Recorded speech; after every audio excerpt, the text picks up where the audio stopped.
ఈ దసరా నవరాత్రుల్లో మరి ఈ దీక్ష ఉన్నవారు అయితే వాళ్ళ యొక్క సంప్రదాయానుసారంగా వాళ్ళ యొక్క చేసుకునే మంత్ర జపము, ధ్యానము, వాళ్ళ అర్చన ఇవన్నీ ఉంటాయి.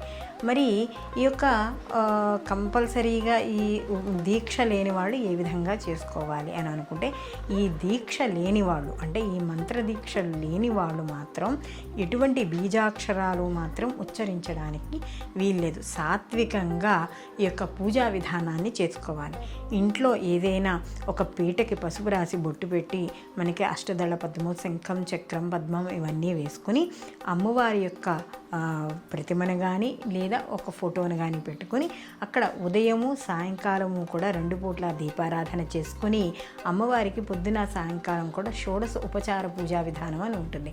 దాన్ని పూజ చేసుకుని మనకి స్తోత్రాలు, మనకి దొరికే స్తోత్రాలు ఇలాంటివన్నీ కూడా పారాయణ చేసుకోవచ్చు. ఈ విధంగా పూజ చేసుకోవడానికి ఎటువంటి అభ్యంతరము కూడా ఉండదు.